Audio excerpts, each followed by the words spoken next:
Saan ka sa Bisaya, kuya? Surigao del Norte. Surigao. Bisaya ba yun o Mindanao? Up. Ah, okay. Bisaya tsaka Gusto. Oh. Yung 1 decade mo dito ka na nakapag-asawa, kuya? Yung asawa mo Ilocano or Matain talaga. Matain. So big. Oo, taga. Okay naman yung yung kita sa pamamasada. Yung ito sasakyan ko sa inyo ba or hindi? Boundary. Magkano yung boundary niya sa isang araw?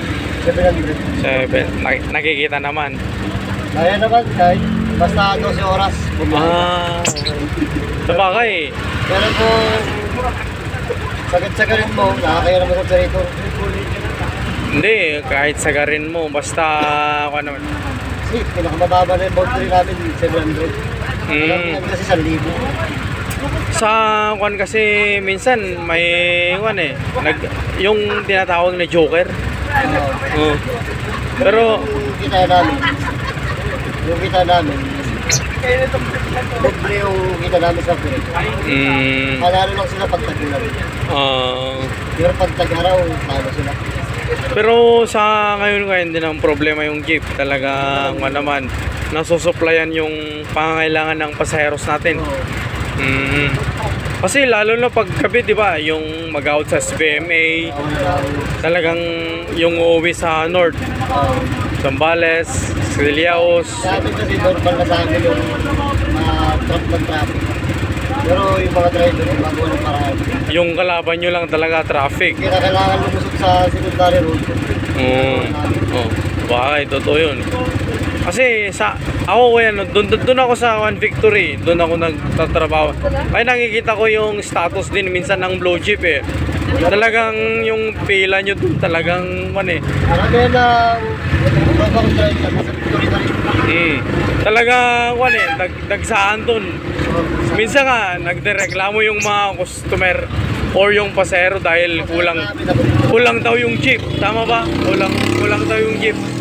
Pero sa akin naman, hindi naman sa kulang ng jeep eh. Seasonal kasi yan eh. May time na maraming may time na maraming pasahero, may time na matumal.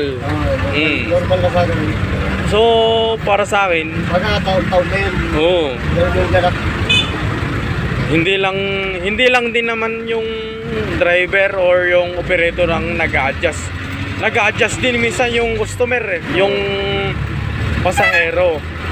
Alam na nga nilang traffic late pa silang lumalabas minsan. So ang outcomes pagdating sa trabaho, late talaga sila. Ako kasi minsan pag December, pag Pasko, kaya bagong taon, wala sila masakyan, tap-tap. Opo. Totoo yun. Hindi naman pwedeng mag-adjust yung traffic eh. Kasi trabahador tayo.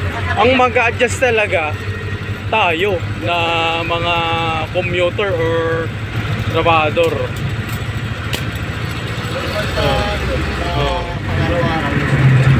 Anong pangalan mo kuya?